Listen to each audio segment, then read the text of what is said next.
So it's like, oh, oh, oh shoot. Oh, oh, ba-da-da-da-da-dee, da, ba-da-da-dee, ba, ba-da-da-da, da-da-da-da-da, and then ba-da-da-da-da-da-da-da-da-da-da-da-da, da-da-da-da-da-da-da-da. It kind of continues through that whole head of the tune and everything like that.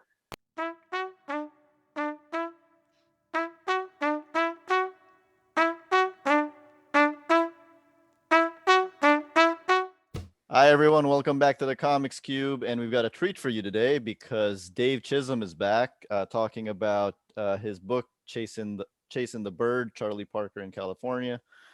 But this time around, I'm playing color commentary. LaMar's doing the interview. So, LaMar, take it away. All right. Um, first of all, I didn't know what to expect when I read this book, but I was really excited for it because uh, I really love, like, I grew up on jazz music, especially bebop. So Charlie Parker was a guy that, his music, I'm really familiar with it. And you know, uh the way that you were able to convey the particular story that you told, and just thinking about it like from a sequential standpoint, um it was really something else, like, to see. It really, really was. Just like the way that you conveyed certain things that you wouldn't normally be able to see, like the way you conveyed music in this was just, it was mind blowing for me. And so when I was reading it, I didn't know that Dewey had already done the interview. So I was like, hey man, could I get in on it? And so I wanted to ask Dave some questions, and he was like, well, I kind of already did it. So I was like, oh man. But then, he made this happen. I appreciate you taking the time out again to go through it again with me. But Totally, dude. yeah, I was curious because I'm a history guy. So I'm big on, like, methodology, right? So and what I was curious about is that, number one, what made you want to write this story about Charlie Parker in particular? And number two, the way you told the story, with it coming from, different people's perspectives. Some figures, we know a lot about casually, some maybe not so much because they're a little more personal. So I just kind of wanted to know, like, what made you tell the story the way you told it? Well, uh, the first part of your question, it actually the opportunity that came to me from the Charlie Parker estate. So they have that before this was all like before COVID, so they had a whole plan for his centennial, and a lot of the plan fell through. But one of the elements of the plan was going to be an album of music from Bird's time in California, and that's set to be released in like April or May now of 2021. And this book was supposed to be released at the same time as the album of music. So they wanted a graphic novel about his time in California. And so they approached Z2 about it, or they approached Z2, and then Z2, I had already done one book with them Mhm. that was an original graphic novel that I did about musicians, and it was jazz music and stuff like that. And Mhm. so they were like, oh, we know just the guy. And so Z2 reached out to me. I put together a pitch, and the estate people like gave it a green light, and it was off to the races for that. So they brought the whole broad concept of Charlie Parker in California Mhm. to me. So the story fell into my lap as an you know uh like a unsculpted hunk of marble. You know what I mean? Yeah. And then and so finding out what they wanted. They didn't want a documentary, thankfully. And all this was all in that first phone call. They didn't want like it to be documentary style, Mhm. really dry. They weren't really too concerned with like being totally spot on to like the T of like total historical accuracy. They were like fine with me kind of like taking some risks with that, or like moving stuff around a little bit chronologically, or messing around with the legend aspect, the myth aspect of Charlie Parker, which we all know is like a huge part of Charlie Parker lore. Mhm. Um, and so when I found that out, I kind of thought about it, and I knew that I wanted the myth to play into it. And I had a few different ideas. I was like, well, and the idea that really came that won the race was the idea that the book is where I I knew that it was going to be like between like 5 and 7 stories that were all from the points of view of people whose life intersected Mhm. with birds during that time when he was in California, with the overarching kind of like the overarching like thematic idea of which like isn't a surprise, I suppose, is that Charlie Parker, in story after story about Charlie Parker, he would show up in someone's life for like a weekend or a day or an afternoon or a month, relatively short amount of time, and he would change that person's life for the rest of their life, right? He would change their direction in their life completely a, in like an afternoon, right? And this is a small version of what he did for jazz music or music in general, right? Is he showed up and he lived a very short life. He burned hot and he changed the direction of music to this day. We're still all in his shadow. And so that was the overall like conceit of the book. And then it kind of snowballed from there, I suppose. I knew that I wanted to tell each chapter in a different with a different visual style. Mhm. So then the the goal was to like look at all these people whose lives intersected with his and kind of pick out the ones with the most interesting stories, or the stories with the most potential for like visual, for fun stuff to draw. Mhm. I knew that Ross Russell had to be one of those stories because Ross's intersection with Bird was so crucial to his time in California. Right. I knew that I wanted there to be a saxophone player who was younger than Charlie Parker, who we could kind of see Bird from that point of view. And for a while, I thought it would be that guy Dean Benedetti. Do you know who Dean Benedetti is? Mhm. He's a Yeah. dude. He's a Trevor, for all the listeners who have no idea. Dean is this guy who was a saxophone player who just like the first time he heard Bird, he was like, "I'm done with the saxophone," and he just dedicated his whole life to recording every note Charlie Parker played. So he would follow. He was like the first deadhead, you know what I mean? But except for like he was a bird head, and he had his little reel to reel tape thing. Before this was convenient to do. Now we could just like set up our phone and put on voice record and record whatever we want. But for him, it was extremely inconvenient, and he would record everything. And his story is interesting, but then I realized that there was this happened like really coincidental meeting of Charlie Parker with John Coltrane and Lester Young during this like really like a weekend in like one day in California during this span of time. And I was like, well, this obviously has to be the chapter. It has to be Coltrane, because Coltrane stands for so much more than Dean Benedetti. Coltrane stands for all of the saxophonists in the world are like John Coltrane, because he's the other towering saxophone figure Yeah. beyond Charlie Parker. And Mhm. so and then I wanted there to be a chapter that was narrated by um by one of the like women in Charlie Parker's life during the span of time. And I this is I ended up settling on Julie McDonald because her account of Charlie Parker is so interesting and so unique, unlike anybody else's. Like she talks about Charlie Parker like believing in past lives and experimenting. He was like this real mystical figure, um, and that he would. It seemed like he really kind of like bared his soul to her in a way that you don't really necessarily get from his like male colleagues, Mhm. and it's and I was kind of throwing around putting a chapter in that was narrated by Doris, who was briefly his wife during she was his fiance at the time. um but I it didn't really the idea for that chapter didn't really fit with the narrative, and it would have really kind of derailed the overall like arc of the whole book. So there were some chapter ideas that ended up not working out. the story of William Claxton was a really fun one, and then the Zorthian one is just completely ridiculous and outrageous. And then obviously Dizzy Gillespie was going to be the first chapter the whole time, because that's the whole reason they went out to California, was to play. Dizzy was the band leader who booked the gigs at Billy Berg's in California.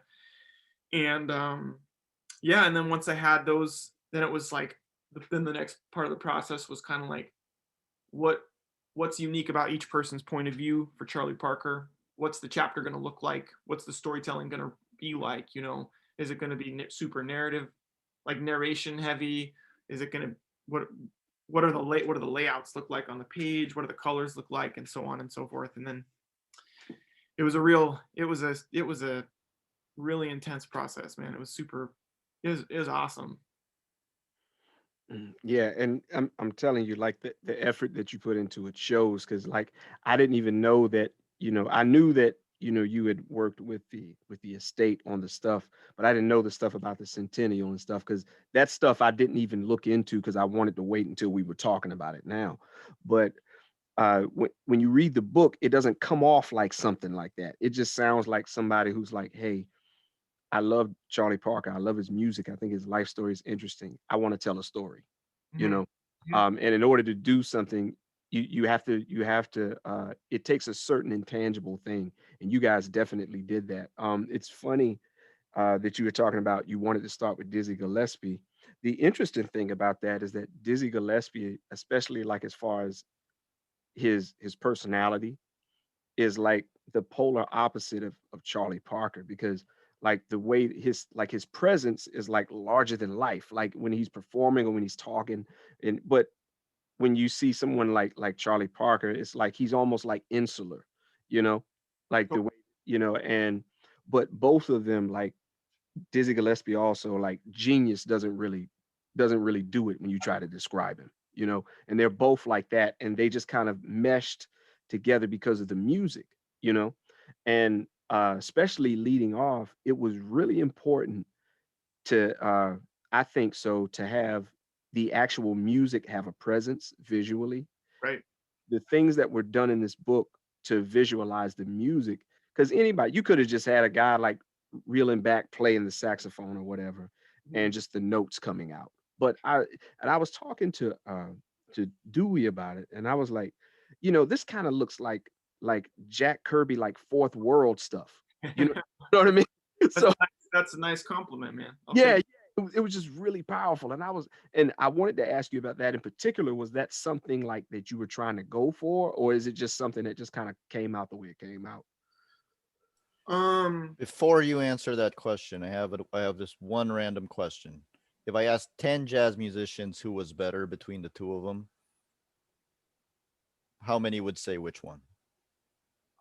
Man, I, I think that probably I would say like all 10 of them would say that they couldn't pick one. Oh, okay. Anyway, back to the fourth world. Yeah. Well, I got to say that part of it, it's kind of a bummer to present it this way, but it's the truth, right? So one thing that like I just find myself, whenever I sit down and I get like a nonfiction graphic novel, like this is a this is a there are tons of examples that this doesn't apply to. So this is like a generalization, and generalizations are always a bad idea. But I'm gonna do one anyway. Mhm. Just generally, like the visual style tends to be really understated.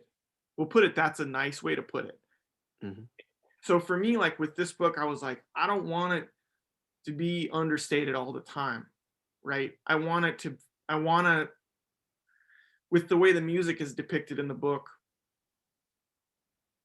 I wanted it to feel like it's revolutionary. Let me put it this way.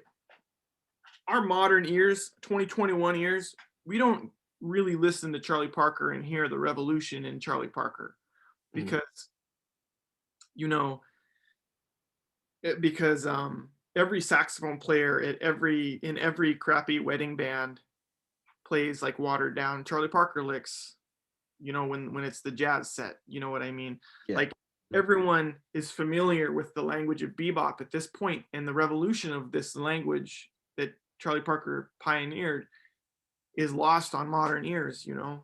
And so like when I was thinking about how to put the music in the book, it was like, how can I visually represent the revolution of this music, the impact that this must have had on listeners back then versus and try to create that same impact visually for people reading it now. Mhm. And so when you're the other thing is it stems from when we're looking at the way the music is in the Dizzy chapter in particular.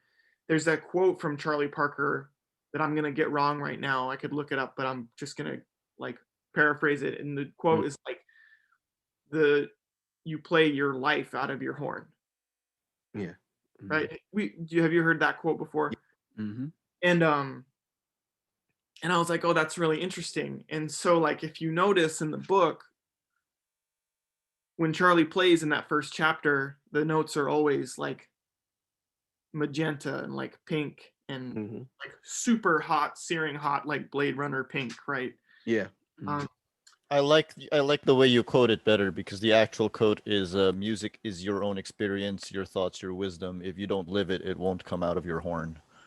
Yeah, I think there's maybe another quote by him that's a little closer to what I had, but he actually, you know, I put that quote in the Zorthian chapter. Charlie Parker basically says that in the second chapter of the book, um, but yeah, so you'll notice then from that point forward, like the scenes where Charlie is playing almost throughout the whole book are like colored pink to Mhm. match that.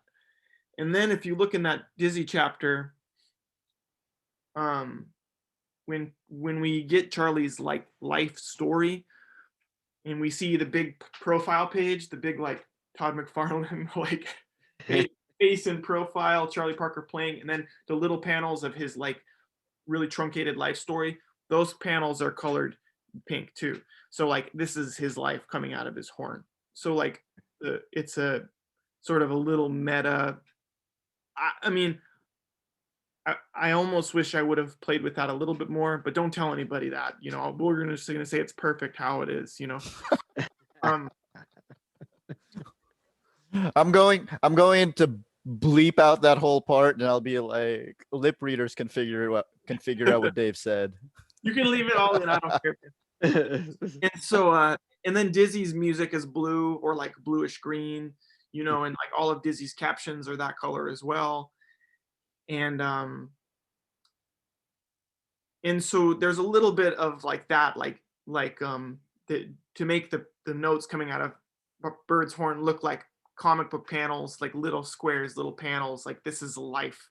So when you read a comic that's like you're looking at like panels from someone's life, from this character's life, and then when he plays it, it's panels coming out of his horn. So that's where I got that idea. It's like a version of like from that quote by Charlie Parker, trying to take it really literally in a very meta comics specific way.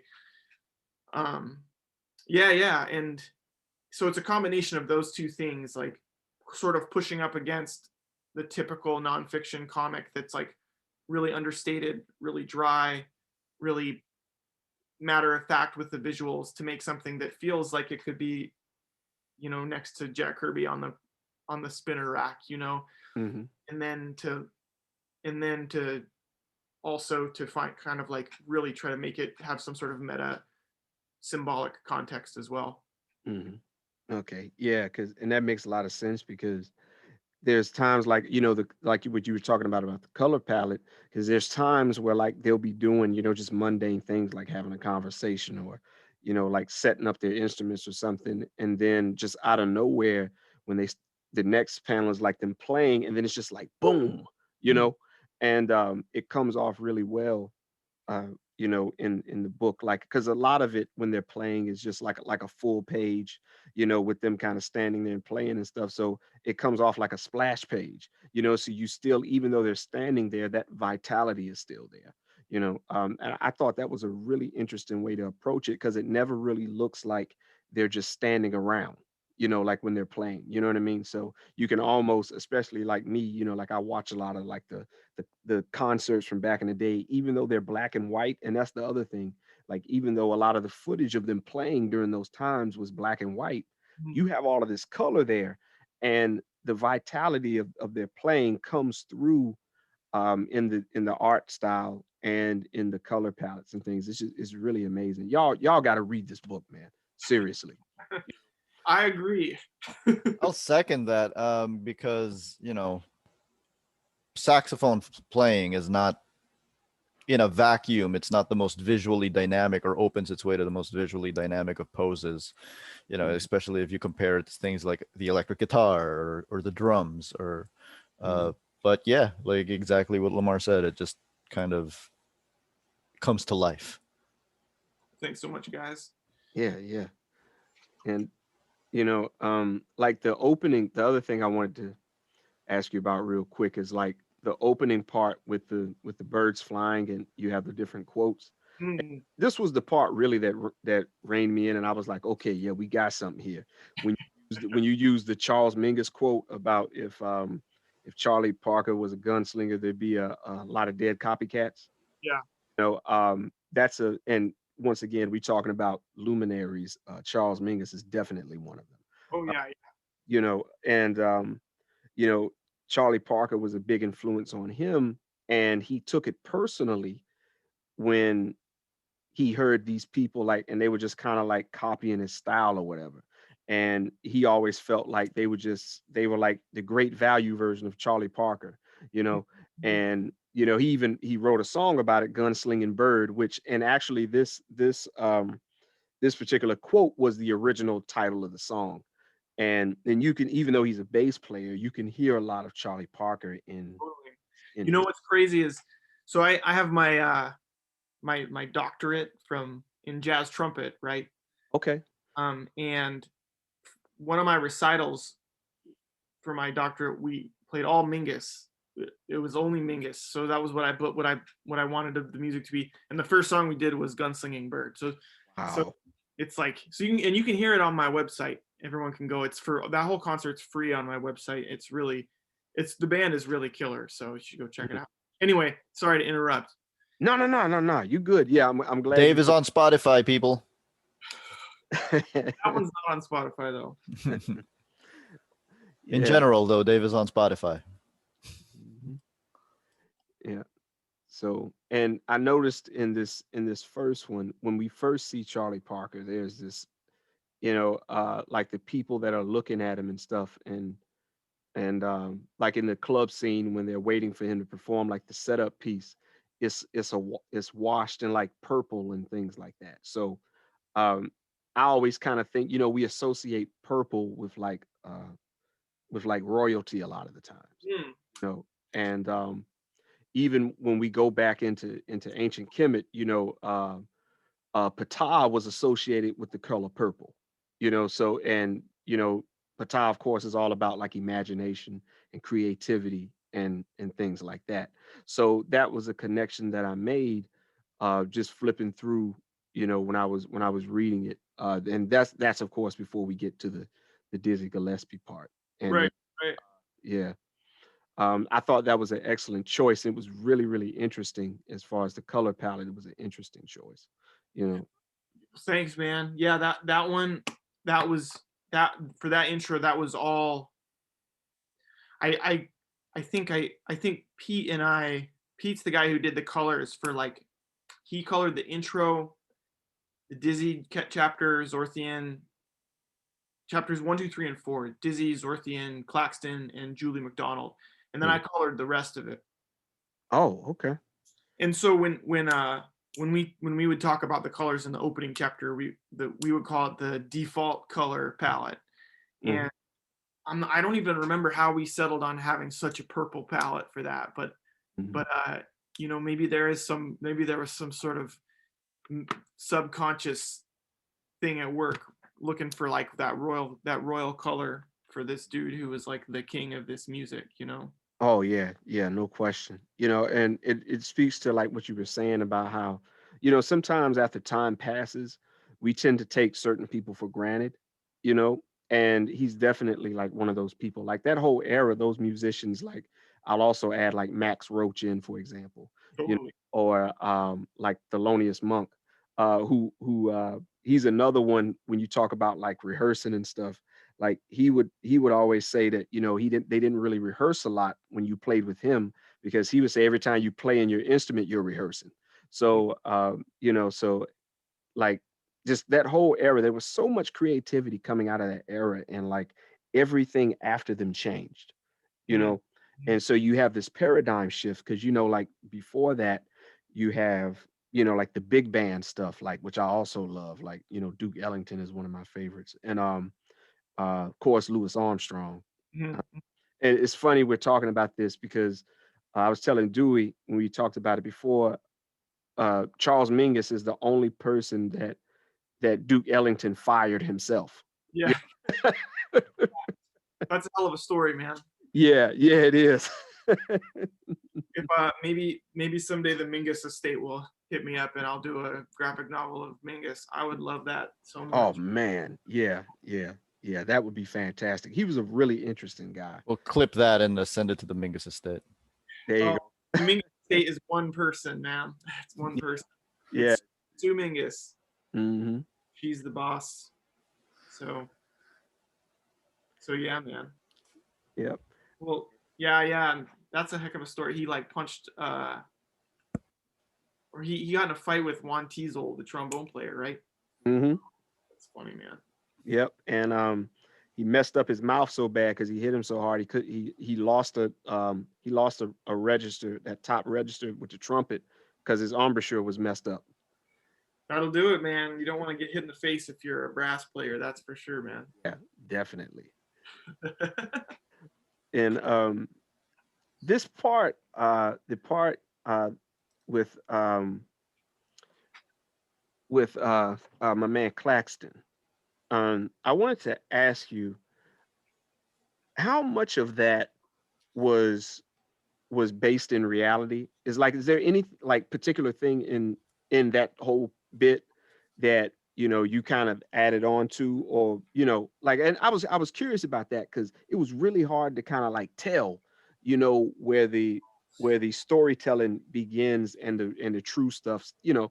That's good that you said that. Yeah. I'll take that as a compliment. I So told Dave the last time that it felt like he actually spoke to these people. Exactly. Yeah, Right. that's what I'm asking. well, Yeah. the research for Claxton, I actually bought this big book called Jazz Life. It's like a big it's like an enormous book of William Claxton photography. Hmm. Um, looking for stories in it, and there weren't really any stories in it too much that I used for this, but there are a couple articles online about this exact meeting where, you know, Charlie Parker came to his parents' house for a night and ended up staying the whole weekend and hanging out with his friends and hanging out by the pool and practicing and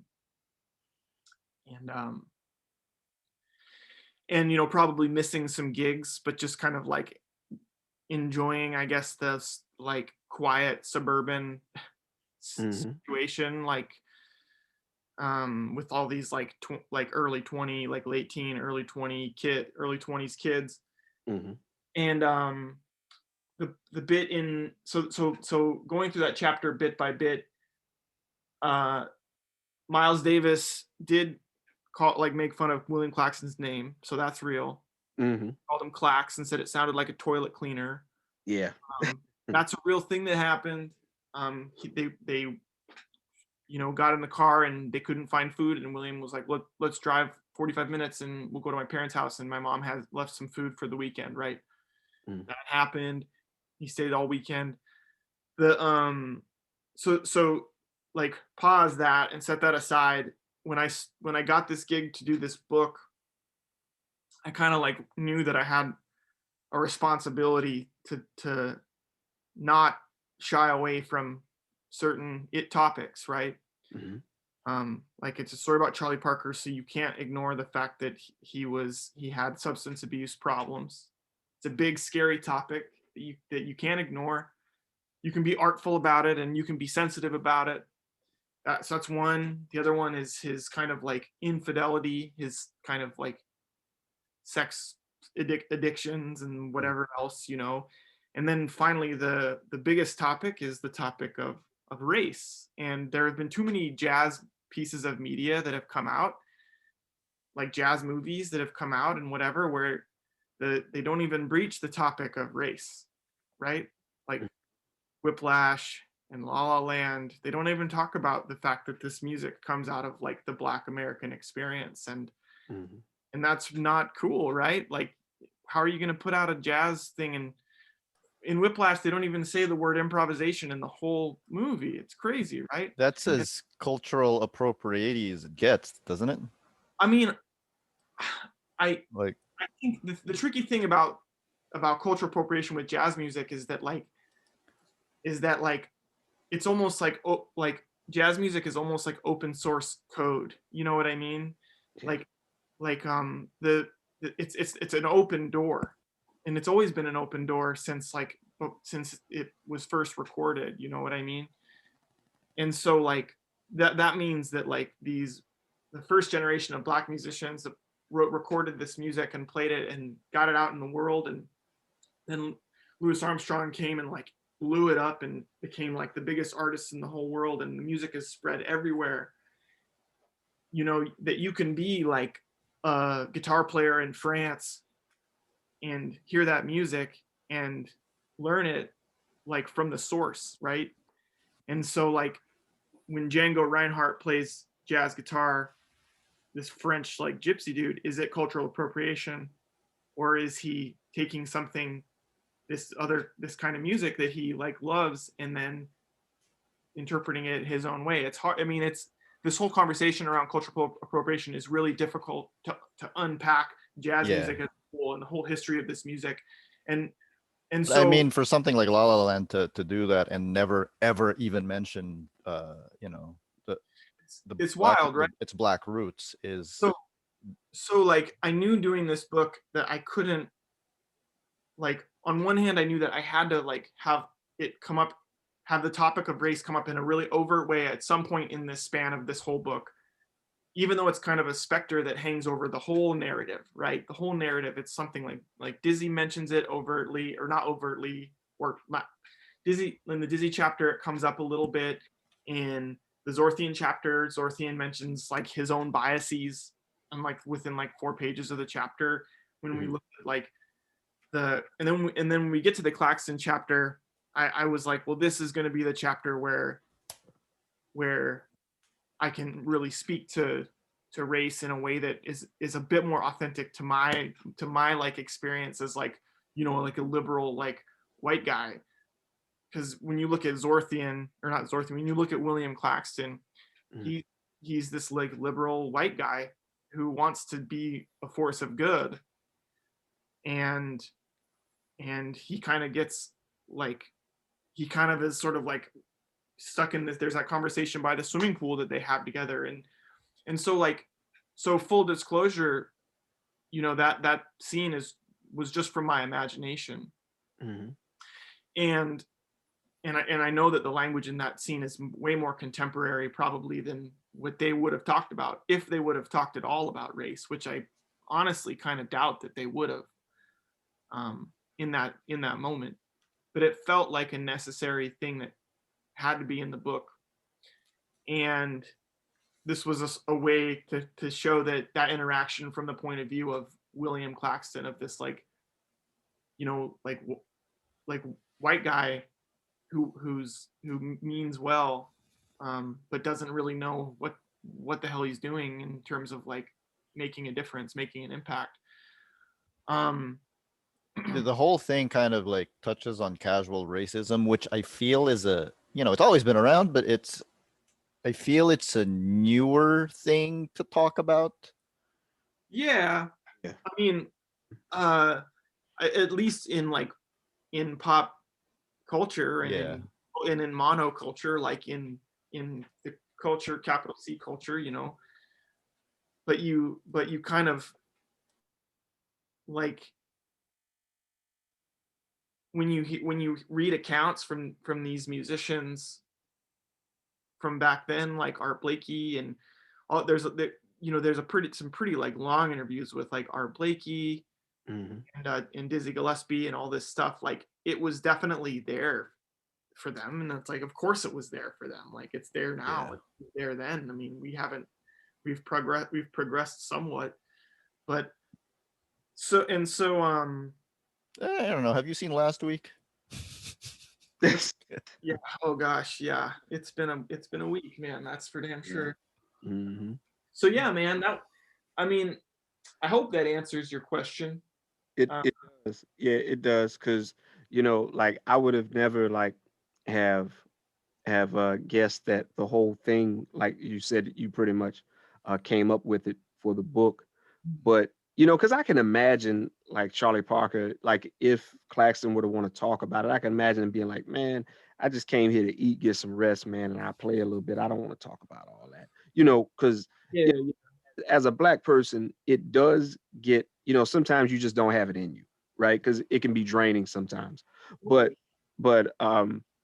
it doesn't come off that way in the book. Like it's very natural, like their conversations and things. And that scene in particular, it seems really natural because, and that's why I asked the question, because I was so engrossed in the story. When I'm reading it, I wasn't really like intentionally like trying to figure it out, because I was just enjoying the story and I wanted to enjoy the story that you were telling. Because I feel like if I'm a reader, I owe it to the creators to try to understand the story that they told and not necessarily pick it apart. But I was just curious, um, because when you go into it, it's kind of like watching a biopic. You know, totally. it's Yeah. just a natural inclination. You kind of want to figure out what's real and what's just the movie stuff. And I think that it's good for people to kind of hear that, so that way they'll know. Because and it's just fun. You know what I mean? Like it's a part of the experience. But yeah, Dave says it's not a documentary, but it if he said it was one, then I would have believed him. yeah, no question, no question. Yeah, I don't know, man. Those people who started growing horns at that one part and tail, and, you know, one dude was a wolf man flexing right in the middle of the giant. I fully believe that happened. yeah, Wow, stuff, man. yeah, now the part about and I gotta say this too. The part where he's walking, like where he's walking, he has his bag. Once again, after Claxton takes the pictures, and then it kind of goes into like this dark panel on the next page with it's just like these purples and black and stuff like that. That's definitely out of like a 60s Marvel comic. You know what I mean? Yeah, like Yeah. this man, this monster kind of stuff. That kind of stuff. Spider-Man A quit. Spider-Man quitting. Yeah, Spider-Man no more. I actually inked that whole page with like a really, really old, gnarly like brush that was super tangled up and like Mhm. not like a totally dead, busted old brush, because I wanted it to look like just really like, I don't know, man. There's something about that. I wanted the style to shift so radically when he dropped Parker off at that moment, because Mhm. you're kind of lulled into this like style for this Claxton chapter where it's 6 panels per page and you have the cute like Archie comics like characters, and the coloring is like the dots, Yeah. Yeah. and then you turn the page and it's like everything just like like melts, and Yeah. and Mhm. yeah, man, I'm happy with how that part turned out. Yeah, and that's dope that you said that you did it with a brush and not like a Photoshop filter or something, because I can see that. Yeah, I can see it. I was gonna ask you, how in the world did you make that look like a brush? Not like I expected you to tell me like the trade secrets, but I was just gonna ask you out of curiosity, and then you're like, I actually did it with a brush, so I was like, wow. No. That's why it goes out of the panel like the next page too. Yeah. Yeah. And then after that, you have it goes back to the pastel neighborhood, 60s neighborhood. Yeah, Yeah, so like those transitions are great. And I think people who read this book they pick up on stuff like that, whether they know they do or not. And even like with the shifting of the art styles, like they don't seem like they're separate, you know. And That's, I think that's that's kind of hard to pull off, you know. It really, really is. And it's really, really well done, especially when you get to um excuse me, when you get to the next chapter after that, and it kind of opens up once again. It's kind of like these space comics from like the 50s and the 60s, you know. Just like the way it looks, like it doesn't even look like it's like, you know, we notice a house and then there's a driveway, but it literally looks like it could be like on a planet somewhere else. But you yeah, know, yeah. like, and that kind of stuff is just, it's like the way that you guys chose to lay this out and to convey the things that were happening. um it just comes off really, really smooth. And then, yeah. The pages for that chapter, the original art looks really wild. You want me to grab one? I'll go grab one. It'll take me 1 second. Hell yeah. Yeah. Hell yeah. Oh yeah. Oh Like, wow. if I get the light on it here, see that? And it's like really Oh, really cool, man. This Yeah. page is wild too, man. Check this For out. comparison. Here's this one. Yeah. Get this light out of here. All that stuff. oh man. Man, you went nuts on that one. Yeah, for sure, dude. Why not? Go nuts, right? Yeah. All this, just get a toothbrush with a bunch of ink on it and just go like this. Brush your teeth with it though. Brush your teeth with it afterwards. Yeah, these pages are cool, man. I'm really happy with the way that chapter turned out too. I'm just the book making it was just a total joy, man. I got to tell you, it was really just it's a huge honor, and I had such a blast making it. Oh yeah, you can tell. It definitely. I gotta tell you, we did a best of 2020 show, and both LaMar and I wanted to pick it, but we knew this interview was coming, so we were like, probably wait. So Yeah, it's all good, man. It's all good. I think that this book ended up kind of hovering below the radars of some people, and that's just how it goes. I mean, it's a tricky thing because the subject matter feels like it's going to be a dry book, and it's not. It's not a dry book. No, not at all. Not at all.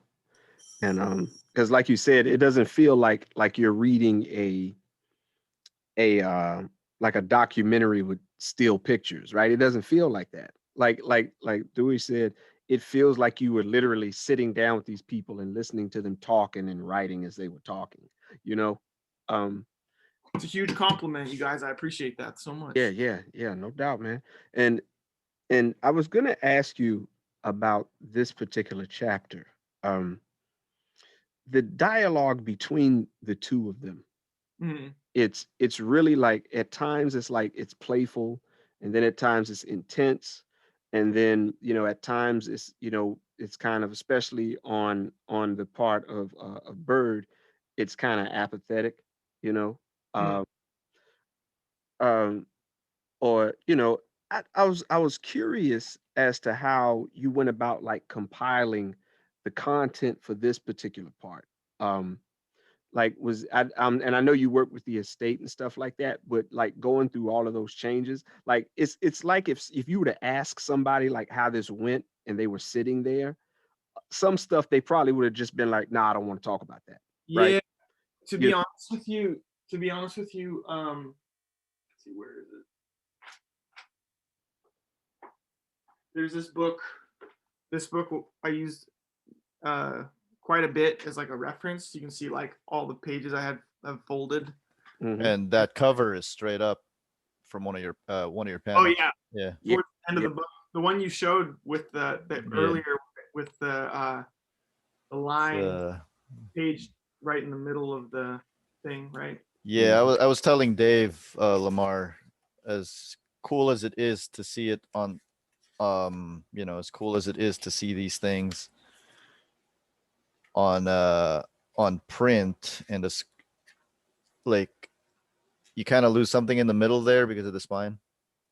Mhm. Unfortunately, it's right where his mouth hits the trumpet. And Yeah. that's this picture. So, and that's that picture. So this book is basically like a version of it's like the same sort of storytelling as my book. So Mhm. like it's chapters written by different people whose life touched Charlie's, going all the way to like his like the coroner that like declared him, like dead or whatever. Like it's pretty to people like from the institutions and stuff like that, firsthand tellings and stuff. And there's a chapter in here that's like basically like 2 pages by Julie MacDonald, right? And so it's all based on the stuff she says in here. Like here's the Egyptian bust that looks like Charlie Parker that they Mhm. see in the museum and stuff like that. And when I went to research this person, I couldn't find anything else.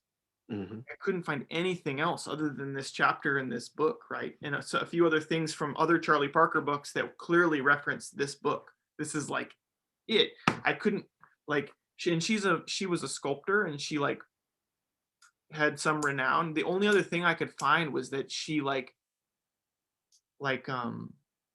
had a daughter or a couple of daughters and encouraged them to go streaking when they were in college.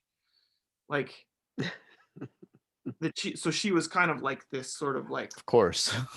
like uh like counterculture kind of figure, right? That was kind of what I put together from that. And so in terms of their conversation, like it was a similar thing where I knew that I knew that the character like talks about how Charlie was afraid of how angry he was, right? He carried a lot of anger around with him and he was afraid of that he was that he practiced all the time, that he kind of was like this mystic who toyed with different mystical ideas and kind of tried on a bunch of different ideas like past lives and like yoga back when before yoga was, a thing that a lot of people in America did. Mhm. And so in terms of those personal conversations, again, it's the same thing where I'm like sitting here imagining like how would this fight go between the two of them? You know what I mean? How would these fights happen? And I knew I wanted like allegedly another like thing about Charlie was that he knew the words to every song. That was just like a given. Like he knew the words to all these songs, and so I I kind of thought it would be a funny or like darkly funny scene to have the two of them a fight start because he's practicing his saxophone and instead of replying to her directly he replies to her as like song lyrics through his saxophone, Mhm. and to have her just kind of blow up and then to have him kind of like the other thing that he is on record is telling her that he would say to her like I have like 4 wives, you know. He would say to her that like all this stuff like about how, and it seems like when she retells the story in here it's like, oh, isn't that cute that he says that? And I'm like, he probably wasn't trying to be cute when he said that. It was Yeah. probably a pretty awful thing to say, Yeah. right, to someone. um and then just sort of like pulling it out of my imagination from there. I will also say that for that chapter my wife helped me write that chapter too. She was like, we went over that chapter several times to kind of make sure that all of the dialogue back and forth, you know, was it felt like people were really talking back and forth to each other and just kind of monologuing and then a monologue that's unrelated and then a monologue that's unrelated, that it felt a little bit more like dialogue and everything. So Yeah. Yeah. so yeah, man, same kind of deal where it's sort of like you take little bits of history that you kind of sift through to find it and then you connect the dots with like fiction and stuff like that. So Yeah. Yeah.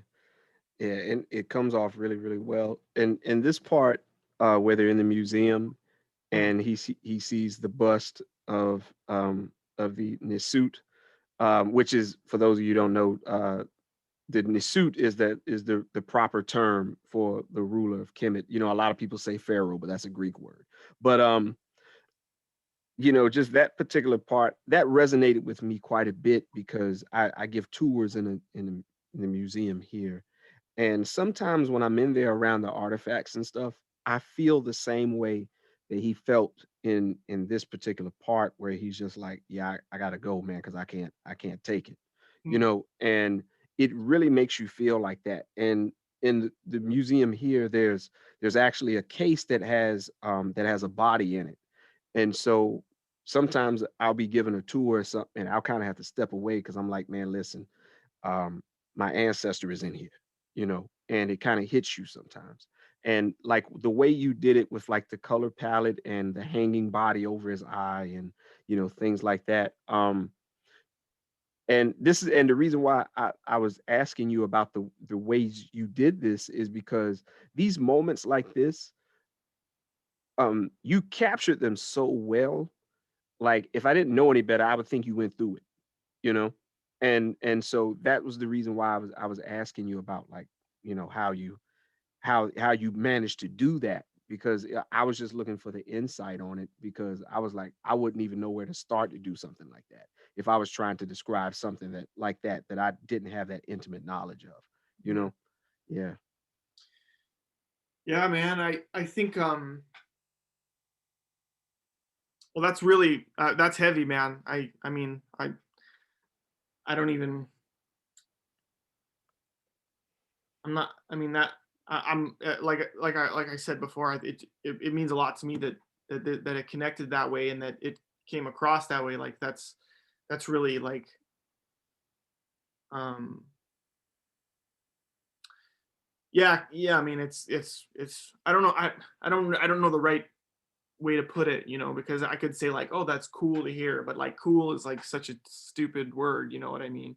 Hmm. Um but like the way I We know see what you it, mean.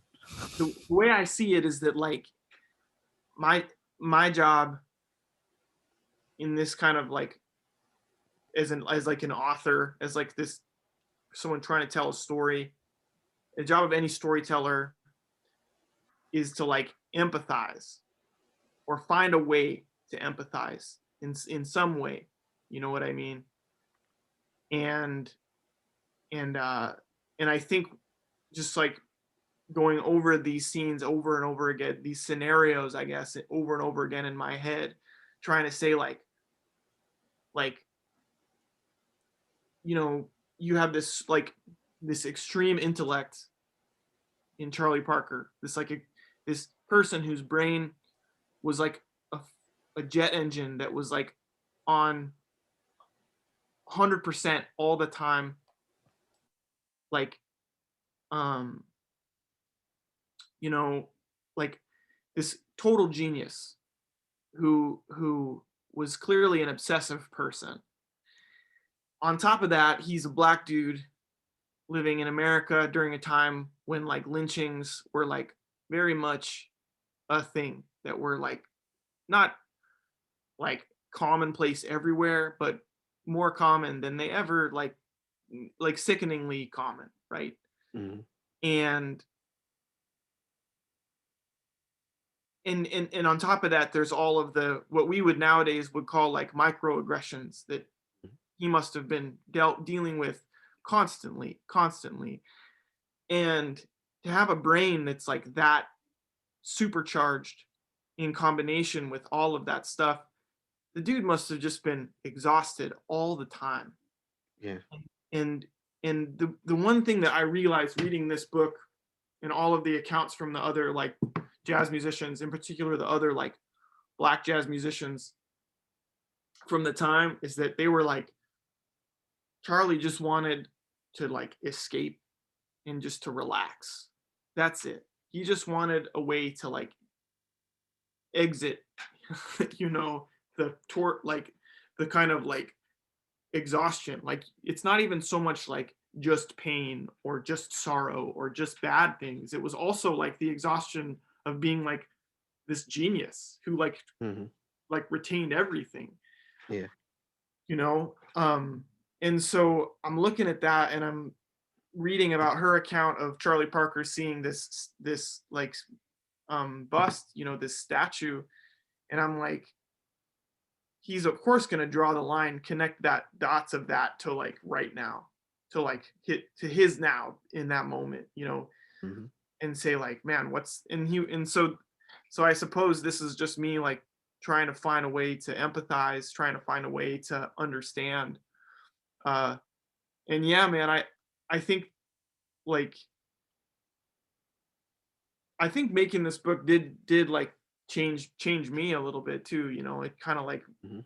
it kind of brought it kind of helped me like to understand, even if it's an understanding that's like still very much as like it from the outside in kind of perspective. You know, I still like, you know, it's and it was heavy putting it out, like making the book and everything, like with all this like social unrest happening, you know, in America. And I Mhm. mean, it was a heavy, man. So I'm glad that it came across in the way that I intended it to, because I got to tell you, man, uh, I was like, I mean, I've been stressed about this aspect of this book for sure. Like I knew I had to be bold and not shy away from it, but at the same time, like this is this is me as like a white guy telling this story that's an important historical black figure, and it was a lot of responsibility, and I really have been stressed. So it's good to hear that it connected, man. That's all I'm saying. Yeah, definitely. It definitely did. One thing I want to say, just for the people that are going to watch this, when we were talking about, like wanting to escape, just to give you an idea of what it was like. um, they used to, white people would, like, when you go into towns and stuff, and even like alongside roads, um, white people would set up these like barrels, like the Donkey Kong barrels, right? And when they were around, if black people were around and white people were there, if we were laughing at something, we would have to stick our heads in the barrels and laugh, because white people were so scared of us, like they didn't want us like laughing at them, right? Like the idea that we would be laughing at them, they couldn't take it. So whenever you went to a shop or you were standing on a street corner or something, there would be one of those barrels. So if somebody told a joke or something like that, we were laughing. We had to lean our heads over into the barrel and laugh. This is where the phrase "a barrel of laughs" comes from, right? So that kind of stuff was going on during the time that this story is set, you know. So the need to get away from something like that, even, like you said, he was just kind of hanging out, eating at his friend's house or whatever, this friend that he made, or he was out in the countryside, playing in this concert that he was trying to get up for these guys and stuff. And trying to get away from stuff like that is a very real part of what we've had to deal with, historically. And I think that it's important for people to have kind of a grasp on that, because those stories rarely get told, and that's why something like this is important. A book like this is really, really important. um and I just wanted to add that cultural context and that historical context Yeah, I appreciate to that, what man. yeah, no doubt. And like this, the Coltrane section too, and this is something you're probably aware of. And it's funny to say, but there's a church in California. I can't remember if it's San Diego or San Francisco, but they actually worship John Coltrane in that church. Yeah, Yeah, yeah. So you know what I'm talking about, right? yeah. I always tell people about it, and I'm like, they basically had him as God, and then the Orthodox people were like, "Hey, you can't do that, right?" So they were like, "Okay, then we'll just make him a saint." Right. So in that church, like John Coltrane has been, he's been deemed a saint. So he's probably like the only guy in the history of the world that got devoted from God to being a saint. You know, I'm sure he's fine with it. Yeah. Probably was like, guys, I'm not God. I shouldn't have been there in the first place. I just looked that up. That's insane. I didn't Yeah. know that. That's insane. Mhm. Yeah, It's and a testament to the powerful music that the guy made, though. mhm. Yeah, yeah, his work even today, like a lot of the stuff he was doing, like people are still like, man, how in the world do you actually do this? Like it's one thing to do it with a computer or a synthesizer, but like how do you play more than one note at a time, right? You know, so but yeah, just the way and but it was good to actually see, Charlie Parker's influence on John Coltrane and stuff, and how he was this guy that he just wanted to impress, you know, and and obviously Charlie Parker saw something in him because he didn't just give him the brush off or anything. He gave him, the critique that an elder would give a young person, and you talk about like how Charlie Parker had, he has these moments where he changes people's lives. It comes off in this story. It's almost like um Coltrane, like he saw the future when he looked at him and when he was giving him this stuff. You know what I mean? Like that's the way that it came off to me, like he was looking into the future, you know? Yeah. Well, I mean, again, in the name of like total disclosure, the amount of like for this chapter, I did read like a bunch of John Coltrane interviews, like as many as I could find, right? But what this chapter is based on is like two sentences in a book. And it's wild that only got two sentences. It was like, oh, John Coltrane played at a jam session at Lester Young's house in California with Charlie Parker.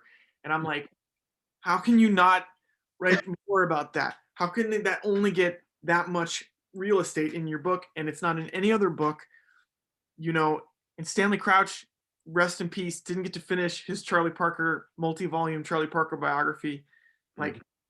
like, how do you do that? And this was again sort of like that. This chapter is just a lot of me again, like trying to touch on things that I felt like needed to be touched on, and to create a compelling scene of like a master and an apprentice kind of Mhm. meet up. And one of the things I feel like needs to be touched on with Charlie Parker is that in every interview Charlie Parker gives, when he talks about music he's listening to, he almost always only references European classical music, right? Mhm.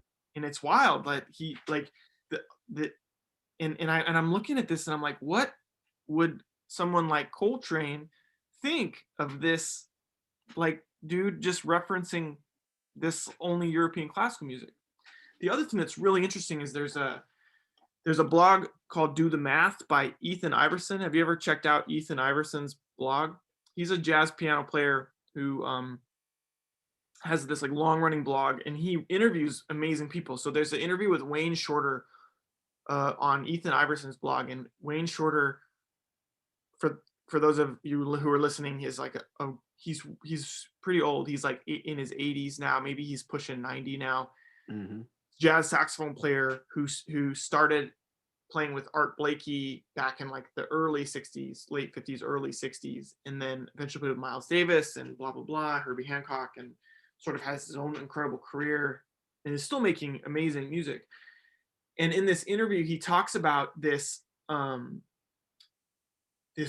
who claims that she got like this book from Charlie Parker that like she gave to John Coltrane or something like that. It's like this really wild story. And so like there's that scene where Charlie tells him to practice this book and this book, and one of the books that he talks about is a book that Coltrane is very famous for, the Slenimsky Thesaurus of Scales, right? Which is Mhm. like the nerdiest music book of all time. It's just a bunch of different scales, and Coltrane just went nuts practicing all of these like different scales and all 12 keys and everything like that. And then this other book of like violin etudes that sort of like was the futuristic, like sounded like Coltrane sounded or something like that. And then and so I'm whenever I see these interviews with Charlie Parker, whenever I was researching and it would come up again, like, oh, this is my music. I love like Boulez, and I love like whoever all these Europeans like J.S. Bach or whoever. Mhm. And I didn't want that to just be the only thing that Charlie Parker name drops in the book, but I figured, like, why doesn't he ever talk about, why doesn't he, it never seems like in these interviews that he talks about like the music from like the Black American like lineage, like, and it's because he knows all of it already. He knows everything already. And so the stuff that's really interesting to him is the new stuff that he doesn't know already, which is this European music, right? That's the music that's like fresh to him and new to him. And so the, this is again just my like trying to put myself in the shoes of these like giants and trying to understand, like trying to build a scene out of it, out of like 2 sentences in a book. And really in that scene, Coltrane like represents like all of the whole jazz lineage and saxophone lineage. And there's that scene when he sees the future. I just fell in love with this imagery of this like enormous statue of Charlie Parker on the horizon, casting this enormous shadow that represents the future of music, and that everyone is just chilling in this shadow, like making music. And even the people who are outside of the shadow, their position outside is still defined by the shadow, by the existence of the shadow, right? So if you reject Charlie Parker's music, you have to do it knowing that it existed, and that you're only rejecting it because we're lucky enough to have had it exist, this like kind of amazing influence that this guy had. And when I kind of like had this flash of insight of this like image, I knew it had to be in the book, and it ended up at that point in the Coltrane chapter. And it seemed fitting because Coltrane himself is sort of this mystical character who is and was God for a little while. So yeah, man. Now he's just a saint. Yeah, he took the demotion, but but yeah, it's and like I said, I've like when I went back over the book after I read it, that's when I started was like, yeah, I think I want to ask Dave about this and about this. It, Yeah. we're going to use the term like kayfabe, right? The term Yeah, kayfabe. uh-huh. That chapter is a lot of kayfabe for sure. Because like people weren't documenting what was going on inside that jam session. People Yeah. were documenting it, and those guys didn't talk about it. Mhm. And it's such a compelling confluence of circumstances that it just had to happen. The one like egregious factual problem with that chapter, if there's anyone listening who's like a Charlie Parker historian, is that John Coltrane heard Charlie Parker play the first time live in Philadelphia, not in California. So that scene probably, if that scene did happen, it would have happened in Philadelphia. By the time Charlie Parker played with John Coltrane in California, John Coltrane had already heard Charlie Parker play live before. So that's we'll let it go. We'll let it slide. Yeah, I think I mentioned that in the end notes as well. So I think I copped to that inaccuracy in the end notes. Now, yes, you did. For the purpose of this narrative, I transferred that moment to Los Angeles. Okay. Yeah. Sorry, guys. I'm fully admitting that I didn't read the end notes. Pretty fun, man. You should read them. Yeah. Now the sixth chapter, you notice that the color palette changes to more like blues and white, and honestly, this kind of reminded me of like a Will Eisner comic, just the way that the characters are rendered and like the use of shadows and things like that.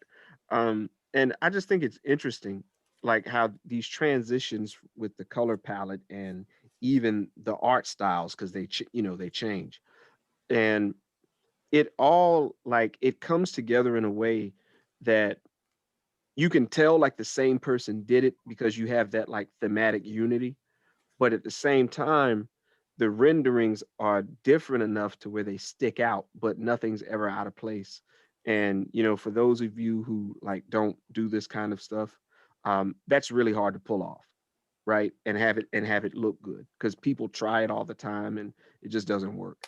But um, the way that you guys were able to put this together now with this last chapter, um, what was what was your like with the color palette, because the color palette kind of pretty much is the same palette like through the chapter. Well, it's actually not quite the same because I was like aiming for purple, right?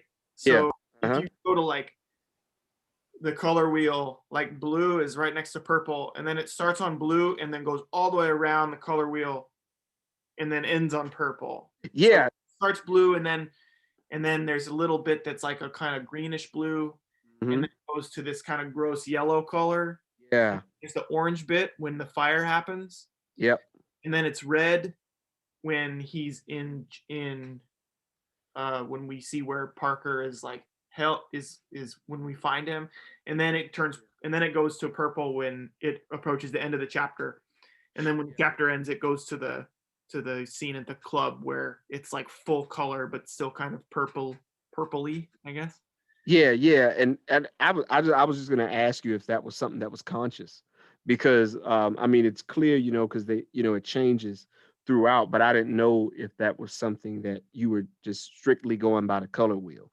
Well, Uh, it was by the color wheel, but where the changes happened was on purpose, and the kind of like version of the color, like the version of that yellow that I chose is supposed to be like a kind of upsetting yellow color yeah, because he's like really ill in that moment. He's playing the famous recording session where he was like had just drank like a quart of whiskey and was mhm, and couldn't even like sit up straight. Someone had to hold his saxophone in place for him to play.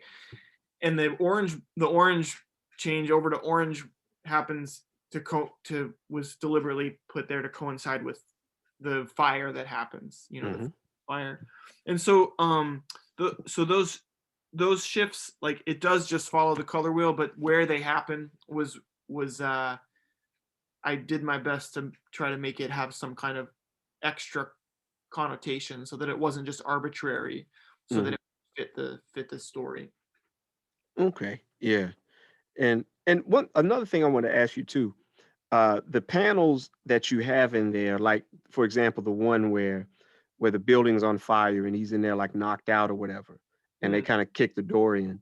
The color palette that you use there, have you ever read the comic All Negro Comics #1? Like there's only one issue of it. I haven't read it. Okay, all right. I've Well, read it. you read, yeah, It's free on comicbookplus.com. yeah, yeah, Like you can all read of it. those public domain 1940s comics, like they're all on there. Yeah, and it has a distinction of being the first comic book that was created solely by Black people. So like the all of the artists and the writers and everything, it was all us. But I was asking that because the like those panels like that, they look like they come straight out of that comic because it's the same kind of like color palette, you Mm. know. And it looks like that. Like that's the first thing I thought of when I first saw that. In particular, the one where the firefighter kicks in the door, right? Mm-hmm. So there's a reason why this is just like um, what I did to color that panel, as well as the Batman panels that Mm-hmm. happen in that chapter. Mm-hmm. It, I took my copy of Jack Kirby's 2001 Mm-hmm. Space Odyssey, and I scanned pages on that with big chunks of a particular color. Mm-hmm. I just copied and pasted those colors in Photoshop. So it's like those are literally chunks of color from um, a Jack Kirby comic, like copied and pasted and then cut into the right shape on in Photoshop to fit whatever's going on. Oh wow. So you So so you didn't even use a sample tool for that. Oh, like it's pretty literally a sample. Yeah, I mean it's like is it's honestly like just like a scan, copy it, paste, scan, copy, paste. So it is almost literally like Beastie Boys, you know, take Mhm, your song, copy it, paste it, mhm. boom, got something fresh, Oh And wow. and it was like, yeah, so even if I remember correctly, even the black on the ink line on those page has an overlay of the black from an old comic book as well. And I Oh, want to say that like this is how like Jim Rugg colors his stuff whenever he does coloring that's like retro like this, but I can't speak on his behalf. hmm hmm Okay. Yeah, because it's different from the other stuff. Mhm, mhm. It's like even so when it's on a page, it sticks out. And so I was wondering, but yeah, I didn't know you were gonna say that, So so yeah, yeah. So yeah, that's fly. That whole sequence with the um that whole sequence with the when everyone's telling Ross their versions of the story, right? This whole bit, we lose the so this is the color palette for that scene with orange. hmm And then when he gets everyone's version of the story, like the bellhop dude, hmm we see it from his point of view, so the coloring is different. Just Right. not even the coloring, the style is different in The each style is one. different for sure. And then the old lady looks like a cartoon character, kind of, hmm right? It's like more like animated. And then the the woman who's like a maid at the hotel, her style is this one.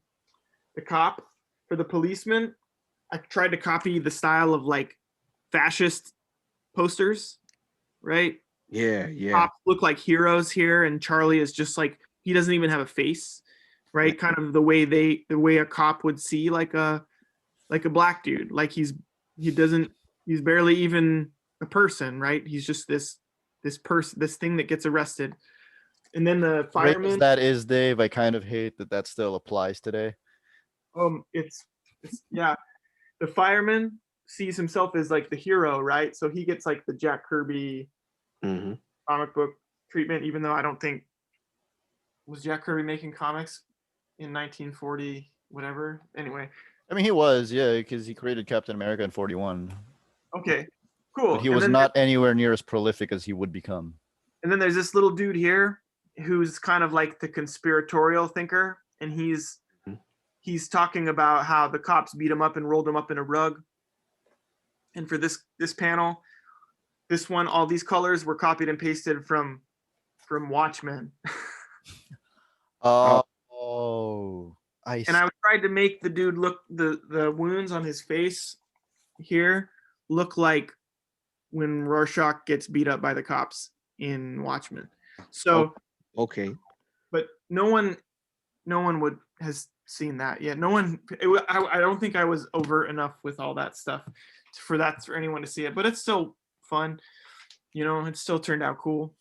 No, even for me, when I was reading it, like I told you the last time, the only thing that was super overt to me was that the framing sequence of this last chapter was Darwin Cook. Um, but then you mentioned like how all of the others were also influenced by other Right. Right. artists. I'm like, I see that now that you mention it, but I didn't make the connection myself when I was reading That's it. that's the good thing is that I'm not like good enough at copying other people that like to make it an exact copy. So it's just like a watered down version of like Yeah, no, you're right though. I'm glad you said that because like when you come into like that the outro chapter, um, and you have these panels that at the bottom, and everybody's kind of like you were finally hearing Bird play, and so the intro, is resolving itself, and then you keep seeing this word, breathe or mm, breath, and then finally when he starts to play, and this is when all of this stuff happens, and the music becomes visual, and you know, um, it's just insane because these birds are flying everywhere, and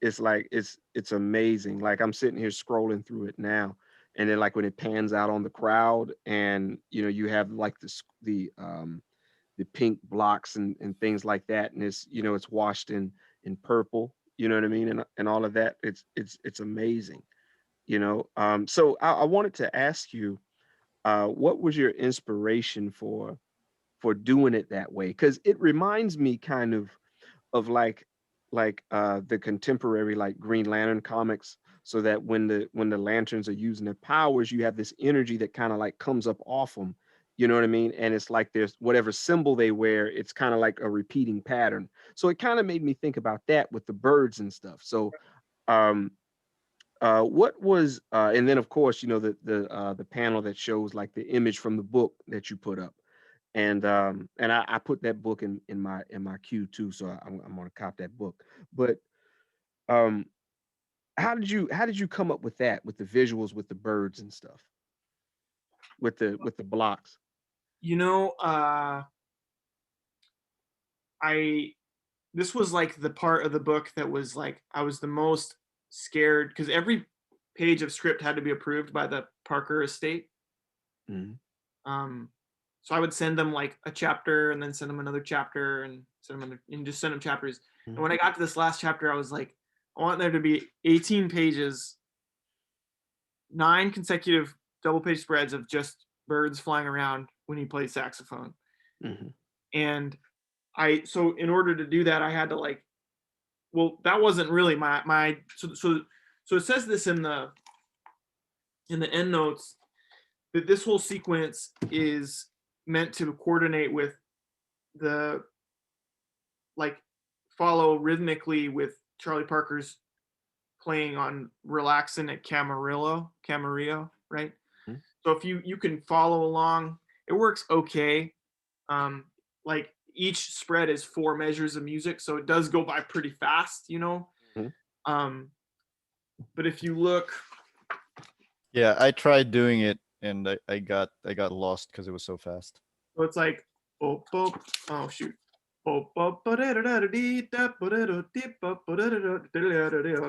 And then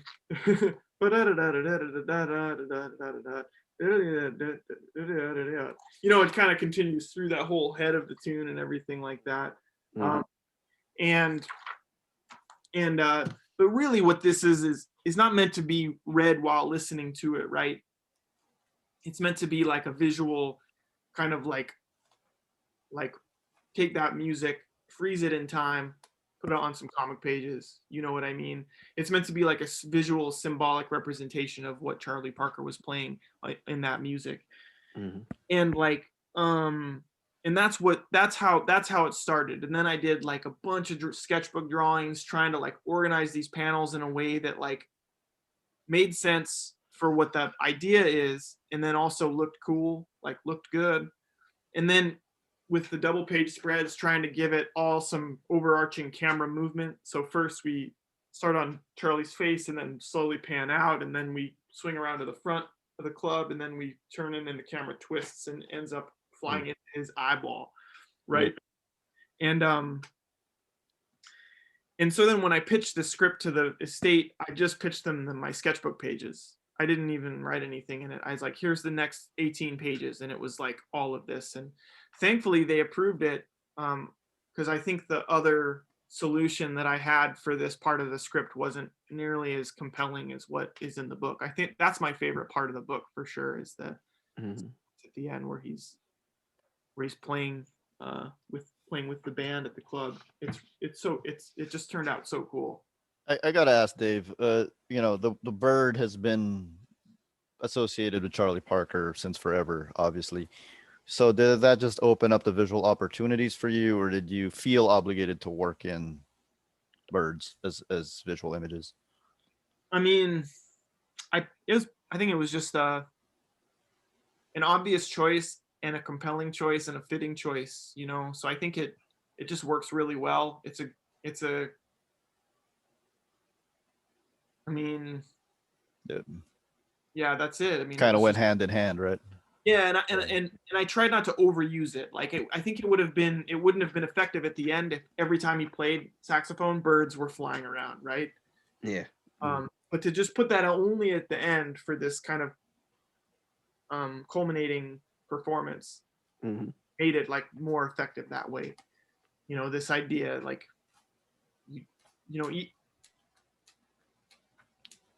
more visually compelling to hold back on it, just so that the ending is just as like killer as possible. That's the idea. Especially since your readers are probably anticipating it the moment they see the cover. Right. Spoiler alert, the cover. Yep. Yeah, it comes off great because, like you said, like the camera angle is like twisting around him, and then it's zooming in, and then you have the panel where the birds are like flying around the eye, and then you have the part with just the birds themselves, and then you have and then on the subsequent page you have the people who just had their minds blown, and then finally they just kind of start clapping, and the applause gets bigger and stuff. That was great. And then it ends, that particular exchange ends with just a blank white page with text. Yeah, man. Yeah, this book is insane. And this book is crazy. And then to end it with the on that final page with like the blue hues and and all of that, and it kind of brings you, it almost kind of like brings you out of everything. Yeah. I'm really also really happy with that last page. I think that last page is I really like how that page turned out. I'll probably keep that page. I don't think I'll ever sell that page. Yeah. I really dig it. Yeah, framing him against the moon is just, you gotta have a full moon, right? Yeah. Gotta. Yeah. Anything else, LaMar? Or no, man. Dave, there anything you wanted to add to kind of to wrap it up? Is there anything that we didn't get to talk about? I think we touched on a lot of stuff, and I really appreciate it. So thanks for give me a quick plug on Canopus, which was just solicited for a new edition, right? It's It's a 4-issue sci-fi series that Scout Comics published way back in February through July of 2020. So it got messed up because of COVID, like everything else. And it's a story about this woman who wakes up on an alien planet with no memory of how she got there. And she starts exploring the planet with this little robot guy, and things start to get really messed up when things from her memory start showing up on the surface of the planet as like monsters that are trying to like take her out. And so it's kind of like a mystery. And there's a lot of like similarly, like I love messing with form, like comics form. And there's a lot of like formal, like playfulness in this book.